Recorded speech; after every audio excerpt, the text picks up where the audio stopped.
Sandra, welcome to another episode of Asexualized, My Asexual Life. This is a place to be for education about asexuality, all things asexual, and I share my asexual life journey in order to help you in yours. If you haven't already subscribed, please hit the great big subscribe button right down below, right here, right now. Please hit that bell icon to get notified of every time I go live like now or post a new video. And don't forget to give this video a thumbs up as we're going along if you're enjoying the content. If you don't know who I am Sandra Bellamy, author of this wonderful book, Asexual Perspectives, 47 Asexual Stories, Love, Life and Sex, a celebration of asexual diversity. I'm also the founder of asexualise.com and the founder of Asexualise Academy. Welcome to tonight's episode. Great news is my fibromyalgia self-help handbook is now out in print if you want to go to Amazon and get a copy of that. And today's video is all about, yes, Angry Birds 2 no sex film review. Or is it no sex? That is the question. Okay, so Angry Birds 2, there's going to be spoilers. I'm going to be telling you bits of the movie. So if you don't want to know, look away now, switch over, don't listen to me. But if you want to know what Angry Birds 2 movie is all about, or if you've seen it before and you want to hear what I have to say, then please continue watching. Okay, so there will be parts of the story that I will be telling you. Okay, so if you don't want to hear it, I've told you, right? Okay, so Angry Birds 2 movie was great because it's a sequel that I watched today in the follow-up to the first Angry Birds movie. I really liked the first Angry Birds movie. I was quite surprised because I don't play video games or anything like that, and I wasn't sure if I'd get on with Angry Birds, but I really liked the first one. I thought it was quite funny, had some heart and story to it. So I was really, really looking forward to seeing the second one for today. And yes, it was really good in lots of ways, but there were some ways that I didn't think it was quite so good. And I'm going to talk to you about those in a minute. So basically, the story of Angry Birds 2 is the Angry Birds team up with the pigs because there's this sort of meant to be like evil type of eagle that's trying to come and destroy both their islands, the Piggy Island and the Bird Island. And so this eagle from the Eagle Island is basically having a super secret weapon that they've created, or their team's created, and it's to destroy both of these islands. You don't really find out why the eagle wants to destroy these two islands till later on in the movie. There is a very interesting storyline with that. So I thought it was good as a general film. Oh, hi, Andy. Nice to see you. Oh, thanks for the smiley. Lovely to see you.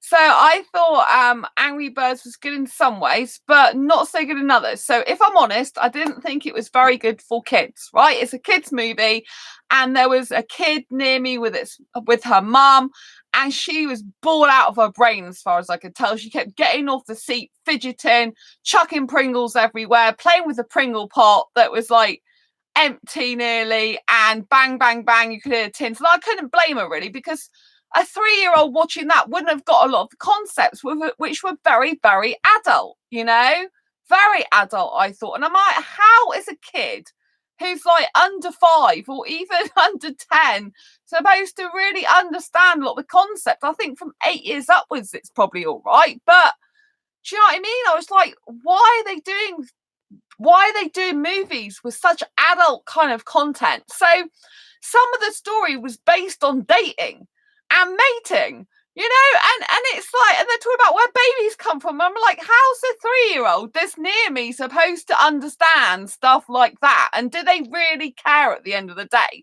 Because a lot of kids, they just want like noise, action, funny stuff, not really kind of serious, like heavy stuff. And there's a lot of mental health issues kind of surrounding the Angry Bird. And I think for a sort of a more older audience than, you know, sort of maybe 8 upwards, it's kind of good. But I think a 3-year-old's just going to get bored like the one near me was. I'm sure she was probably about 3.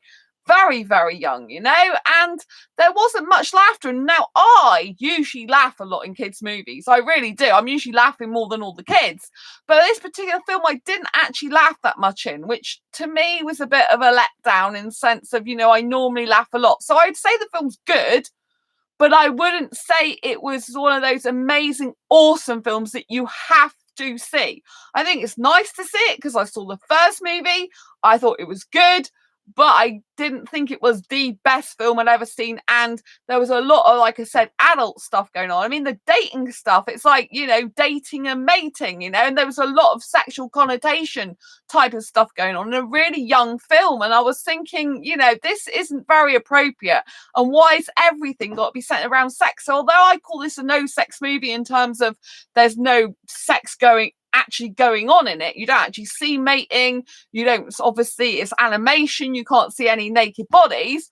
I was a little bit disappointed about the content being rather sexual in some ways with the dating and stuff like that. You know, it's very geared towards mating. You know, it's mating season for the the red angry bird. It's mating season, so we need to find your mate, you know. And then he went out and did this speed dating, right? And it's like, is a kid like of 3 years old really going to understand what the heck speed dating is? Do they really care? And there was a lot of stuff in there for the adults. Like there was the shop Flockbusters, right, which is a Mickey take of Blockbusters, but because it's birds, it was said Flockbusters.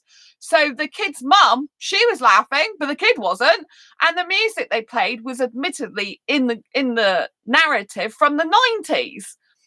And now you're thinking, like, kids don't, you know, like, I'm not saying that every single song was. I think there was one song that the kids did recognise, but the rest of them, you know, and it was actually made reference to, oh, this is back in the 90s. And I'm thinking, is this film meant to be for the parents? Because to me, it was more geared towards adults than it was the kids. If I was a kid and I was that kid's age or under 8, I would have been bored with it because I wouldn't have understood what was going on in some of the storyline. And, you know, obviously they've got this secret weapon, you know, there's some explosive type things. And you're just thinking, well, where does it kind of like, where should that come in? At what age should explosives and bombs and things start to be talked about? Do you know what I mean? So I kind of look at the narrative and think, is the kids watching this? What message is it giving out to them? But especially kind of all this sort of sexual connotations, you know, there was other stuff going on with, you know, like, you know, you get a lot of bum wiggles in it as well from the pigs and stuff like that.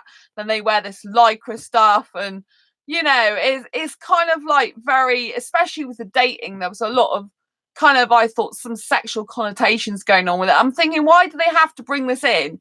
Well, it wasn't even sexual connotation. I mean, they said, you know, it's dating and it's mating season. Like, who's going to be your mate to have babies with? Like, and it's like, well, you know, I mean, why do they have to bring that storyline? I think they could have thought of a bit better storyline, to be honest, because there was kind of 2 storylines going on, and one was like the baby chicks like hatching. Do you know, I mean, throughout the film you were waiting for them to hatch, and there's various things with the eggs that keep going missing. And I'm not going to tell you everything that happens to that because that would just be revealing absolutely everything. But there's kind of 2. There's a big storyline going on, and then a side storyline going on with the little birds with their brothers and sisters' eggs that they keep losing. So you know, there was a little bit of funniness in there, but I wasn't so impressed. The ending, that was kind of a mostly expected, really. A little bit, maybe not quite so spot on at the end, but pretty much, you know, like it was a kind of like a pretty much like, yeah, that's gonna happen, that's how it's gonna end, that character's gonna save the day, this is kind of what's gonna happen. So it was quite predictable. I mean, for a kids movie, if you're thinking about the kids theme again, then some kids like predictability, you know, so I don't totally like dish the film for that, because I think is dish the film the right word to use? But it sounds like washing up. But you know, I don't want to put the film down because of that, because a lot of the kids movies are predictable endings, and I kind of like some predictable endings, like feel good endings are kind of nice, which it was. So very, very feel good. Like, and there were bits in it when there was some dance routines, and I thought that was very clever. Very clever. The Eagles at one point, they're all in alignment and they do this very clever break dancing, and very, very, very good animation, because if you can imagine how long it took each of the animation frames to be filmed and to do this specific dance routine that you'll see in the film, it goes on for quite a while, and you end up seeing them all around the room, and then it goes on for some more in different place, and it was very good. I thought that animation was fantastic. I thought, it must have taken them absolutely hours, weeks, and months to just get that bit right alone, So aesthetically, in terms of like cinematography, I think that's the right word to use. In terms of like cinematography, I think it's the right word to use. I thought that was very good. I did think that was excellent. And there's there is one really quite funny bit throughout part of the movie as well, and I did have quite a few laughs inside of that, but it wasn't like really laugh out loud human like I would, not that much. There's a couple of little bits in there. So I think the storyline could have been a bit more geared towards kids, really. I think it was a bit too adult. I think there was too much content in there for adults and not enough for kids. I mean, the kid next to me pretty much said it all. I mean, I know kids get distracted anyway, but when they're that distracted, and they're clearly not really interested in the movie, and they're bored, and they're going a bit like, oh, not again, I'd rather play with my chair. It's a little bit like not so good for children. But I do think it's good. I do think it's worth a watch, especially if you watch the first one. I paid Kids Club prices, $2.50. So I don't mind paying that price, for a film that was good, and I did enjoy it. And it was nice and relaxing for me to go and watch that. It's very, very colourful. The thing I really do like, in the Angry Birds movies, they are very, very colourful. They use a lot of bright colours for the characters. And of course, the mental health issue that I was going to talk to you about, with the Angry Bird, the main character, the red bird, and how he's got loneliness issues, and I could really relate to that. Actually, I wouldn't say like I'm an angry person, but I can get a very frustrated person at times in my life sometimes, admittedly. I've been analysing that more lately. Can I be frustrated in certain ways, and where does that come from? I think it's really important to analyse your life, but I wouldn't say I'm an angry person. I would say sometimes I'm a more frustrated or like I've got so much on my plate person. Do you know what I mean? But really I haven't, but I haven't. Kind of like, I don't think I have consciously, but then subconsciously I do. And then I was like, one of my asexual guide to sex interviewees, I was giving them a list, kind of like reeling off what I gotta do, because obviously I've been to the doctors recently. I've got to relax more and kind of de-stress and not work so much, but I've got loads of things to do. And so I've been working on the Asexual Guide to Sex book with interviewees this afternoon, with 3 of them, particularly one backwards and forwards a lot. So that takes a lot of power to go backwards and forwards, and we're like going over sentence structure and all that type of thing, and I'm diversifying off that. But that's one of the reasons why I need to especially go to the cinema more to relax. So I liked the film because it was relaxing, but I thought the content was a bit heavy towards adults. Do you know what I mean? And that, I think, let it down a bit, if I'm honest. But the colours are so bright, and I was going back to this, to the main character, the red bird, who has suffered quite a lot of trauma in their life from a child being alone, and I did actually relate to that character, and I think that's one thing that some kids can perhaps relate to, or maybe more adults, because I think kids are actually maybe experiencing some of that, and maybe they're not consciously aware of how bad it is just through the film. Do you know what I mean? Or maybe they don't want to think about it while they're in it. But I think when you look back and you think, that, because I used to be bullied at school, I used to be very lonely, I used to be quite a loner, I used to be very shy back then, and it's kind of like I used to let people go out of my life and they didn't come back again. The whole point is you let people go out of your life and they come back into it. But actually, no, you let people go out of your life, and only if they're meant to be in it will they come back in it or stay in it. Just because you decide to let them go doesn't mean to say they're actually gonna go. Do you know what I mean? So it's kind of like, I guess it's a test to see how good a friend that person's going to be to you, not just the opposite way around. So, but I did relate to character. I thought it was quite sad, and you do feel for the main bird character, and it's very, very interesting because, like I said, this main character did do speed dating, and he met this bird, this female bird, and I don't want to go into all the storyline because it's really going to spoil everything for you, but she was doing a checklist and she was asking questions to the angry bird, And it was really funny. She was going, oh, so where, I can't remember all the questions, but I think it was about his life and stuff like that. And she was like crossing off loads of stuff, going, nope, we're incompatible. And he's like, you needed a questionnaire basically to tell you, or a piece of paper to tell you that. You know what I mean? And off he goes. And you kind of like do think sometimes that, yeah, some people are just not compatible, and it's quite obvious without even going to that length. But those characters do see each other again in later on in the film, and things do happen.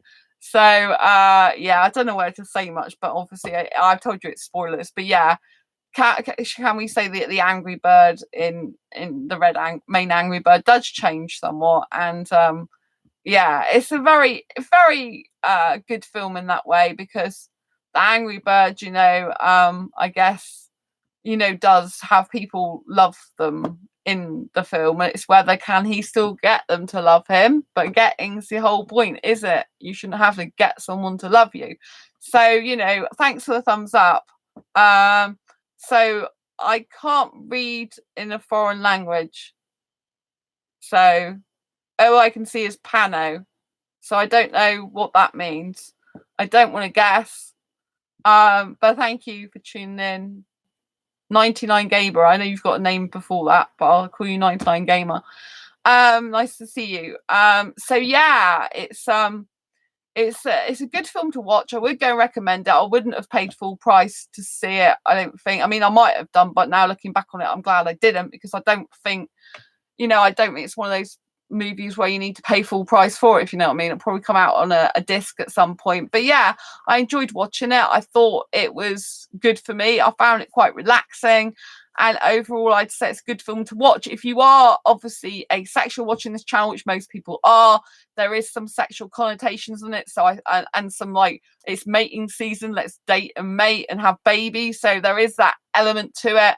And I think that can, as an asexual, what can go through your mind is this is a bit off-putting, because it's like, why are they again referring to sex and dating in a kids movie? But again, some asexuals don't mind having children, so they might think it's quite a natural thing to do that in a movie, to say about that in a movie.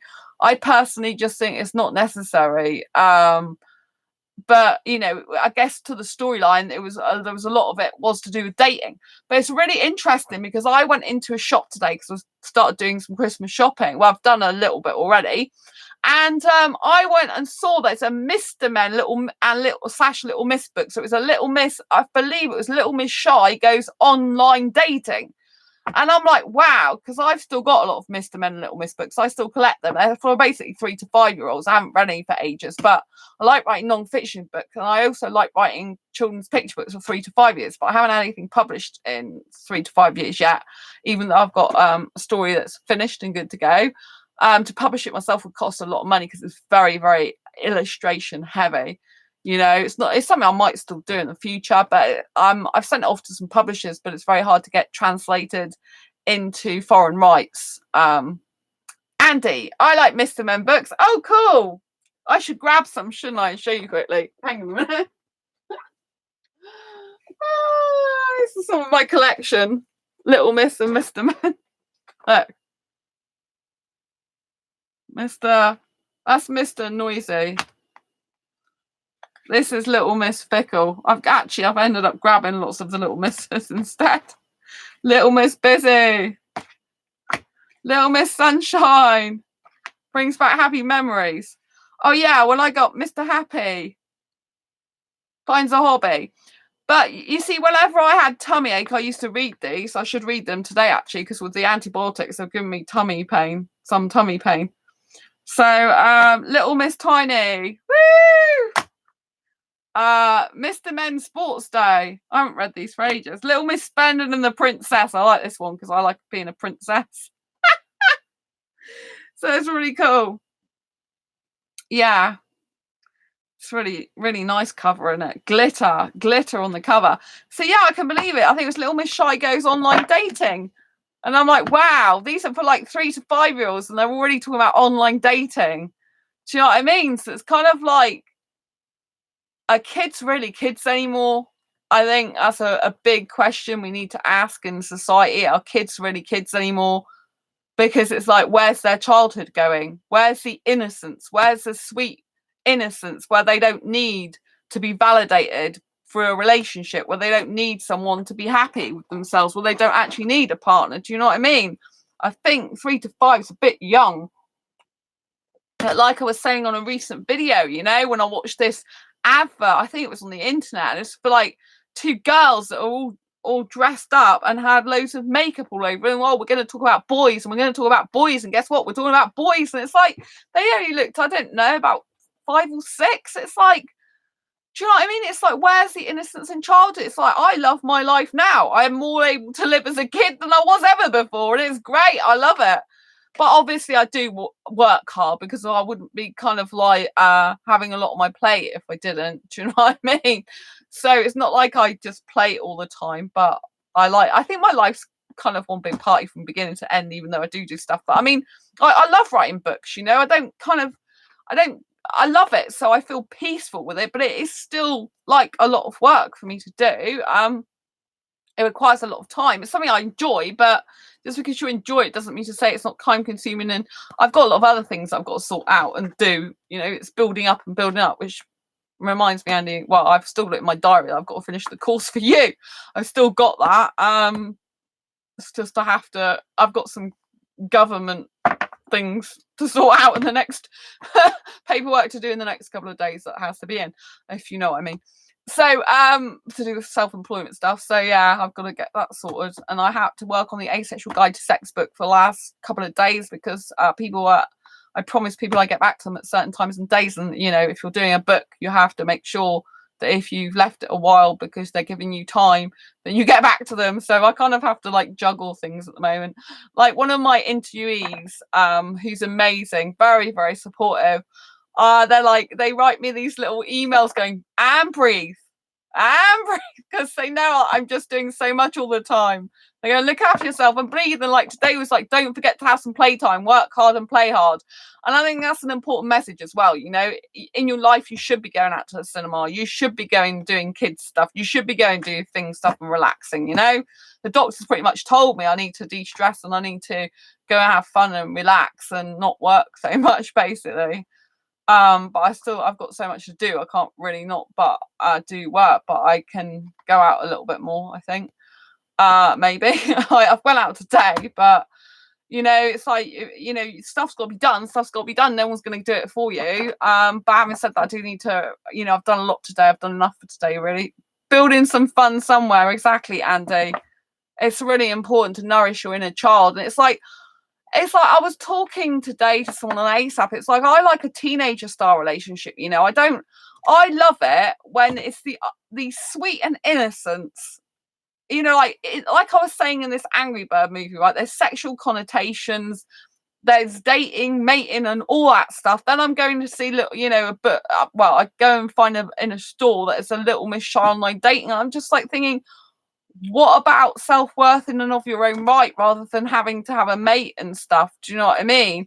And also the Angry Birds movie, the theme was basically that, you know, there's kind of like, it's kind of like difficult because, you know, in the end, the Angry Bird has friends and people who love him, which I've just said a lot of the movie, but it's kind of like, and that's good to stop loneliness, but you still got to be, happy within yourself, whether you've got loads of people around you or not. Do you know what I mean? And I think the danger is if you just give the message that you can only be happy if you're around other people and with other people, then, you know, you might still feel lonely if you're on your own. Kids might get that message from it as well, that you have to be, you know, validated by having people around you. It's good to have people around you and friends to support you, obviously, but, you know, and I love it, but, you know, I do think it's important to be validated in your own right. But yes, Andy, it's important to have fun. And I feel like now I'm happier. I'm happier now than I ever was in my childhood. I didn't like my childhood, if I'm honest. I'm not saying everything was horrible. There was times that was good, like Christmases were good fun with my parents. Those made them really nice. You know, so and some birthdays I went out and had some fun. That was good. So, you know, not everything's bad, but you know, predominantly I wasn't happy. So yeah, I'm much more happier now. And I just like I was saying someone to ASAP who I don't think they're probably going to speak to me again because they were really young, which I don't usually talk to really young guys. But well, I do, but they're a little bit younger than I usually talk to. But they seemed really nice, and I got on well with them. So I thought, why not? And just talking to them. But the thing is, with being a person who does like younger guys romantically, not just to be friends with, is it hard to tell whether a younger guy likes you romantically or they just want you for a friend or acquaintance or because you help asexuals? Do you know what I mean? It's really hard. You can't really tell. So in the end, I asked them the question. They haven't replied. So they messaged me again this morning, but then I haven't replied because I said, can you basically, I know this is going off Angry Birds topic a bit, but it's all, I was talking about dating, isn't it? So it's quite relevant, really, because it's important, if we're talking about dating, when we're talking about kids' books and stuff like that, So, it's like, I messaged them back and I saw they'd seen like my messages from their answer to their questions, but I thought, I'll just ask them because I haven't got a clue. Do you know what I mean? I said, so just so I'm clear, as I have a lot of people connect with me because of all the work I do for asexuals, and I arrange asexual meetups so asexuals can meet other asexuals and make friends. What are you looking to get out of our connection? Friendship ? Acquaintance ? Writing advice ? Asexual advice ? Or romance? Because you just don't know. How am I supposed to know what goes through the guy's brain? Do you know what I mean? Because I had someone who's really young on ASAP approach me and I didn't expect it out of nowhere. So I don't know I did actually speak to this person first though. Whereas the other person that was much younger than I usually go for, they approached me, which was nice. Didn't work out as more than romance. It didn't work out romantically or anything like that. But I think it's really important that in dating you just ask a question because I don't know what the guy's thinking. We're getting on well. He might just think, oh, this is a nice person to talk to because I know he said he hadn't spoke. It's the first proper conversation he's had on that ASAP, and so it might just be like finally I get to speak to someone, a human being that's asexual. That might all be all it is. Do you know what I mean? That might just be all it is. But how am I supposed to know that? And I think that's, it's important if you are doing dating. But, I was trying to explain to them that I like a teenager style relationship. And I keep going back to this because, I like being a kid, how kids should be, I think, all the time. Do you know what I mean? I don't think kids should be worrying themselves and fretting over like babies and mating and sexual stuff. I think they should just be kissing and cuddling and in each other's arms and holding each other and do you know what I mean? And having just like non-sexual fun and just hanging out together and being bestest friends and taking on the world together, it's just like bestest ever friends. I really think that's what it should be like. And I think society is just like warped a lot of that. It's just warped a lot of it so that girls are taught to wear lots of makeup, have high heels even from a young age. They're taught that they've got to boys are the be all and end all of life, and then when you get a boy later on you have a kid with him and then you have to go to work and you have babies and then they have more babies and it's kind of like you're on some conveyor belt and you're like a robot. Don't get me wrong, I like robots and I like robot films, but I think robots should stay robots and kids should stay kids. And I just like I like all the innocent part of a teenager style relationship. I'm not interested in the adult sexual part, if you want to call it that. I just find that revolting a lot of the time, and it just really puts me off. It's like, where's all the innocence gone? Where's all the lovey-dovey stuff gone? Where's all the like romance? I do believe it's there in some people. If I can feel like that, there must be some guy in the world that feels the same as me. I can't be the only person in the entire world, planet, universe that feels like that, although I wouldn't put it past me, but because I am very different. But there's got to be some guys in the world that just think, God, I wish it could be like that. There must be some other person. Do you know what I mean? Because I just I just don't want the type of relationship that's like all sexual and stuff. But I do like being really close physically to a guy, but I don't see that really so sexual. I see that it's just really being really physically close, like, just it's a teenager style thing to me. Do you know what I mean? It's like, it's not going to lead to sex. I'm not interested in the intercourse. Do you know what I mean? That intercourse is just for like people who want to have babies, really. Do you know what I mean? It's just like, it's not really my cup of tea at all. And you know, the more I live in life, the more I go on in life, the less I want that type of relationship. You know, it's kind of like weird. I'm not saying I can't get roused and enjoy that, but I'm just saying, you know what I mean? It's just like, I just don't, you know, I want a guy. It seems a lot of asexual guys, you know, they either don't want a relationship, or they kind of like, some of the guys I spoke to, they kind of like either don't want much kissing or any kissing, hardly at all, and don't want much affection, or you've got the opposite.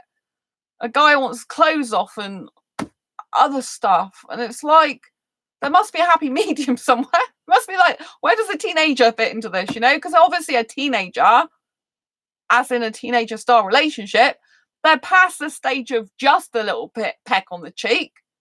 They're into much full-on kissing, but they're not into the stage of, well, maybe they are these days, but they shouldn't be, in my opinion, you know, full sex. Do you know what I'm saying? They're in the kind of like, and not even like in the realm of sex. They're in the more like, I want to hold you close and stroke your hair and go under the moonlight and go to the cinema and go on dates and eat popcorn and watch movies together and kiss and cuddle in the back row or front row is my case. You know what I mean? It's like, where's all that gone? I just think there's so much innocence that's gone and that's missing. And it's like, it's just like, I want that, you know? I think it's healthy. I think it's good. I think it's vibrant. I think it's energetic. I think it's beautiful.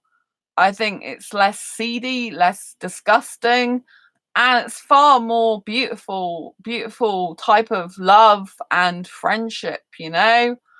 And I really do need a young guy for me who's like me in that way, you know. I can't be attracted to older guys, you know. I get approached on Facebook, you know, a lot of them are after visas, and you know, and it's like, oh, I'll marry you. It's like, I don't want to get married.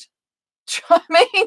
Which obviously they just after a visa, but it's like, why is the older guys approaching me? I'm not interested in older guys. Do you know what I mean? I'm just not. It's just like gross to me. I know I might be gross to some other people who are younger guys. They might be like, why is an older girl interested in me?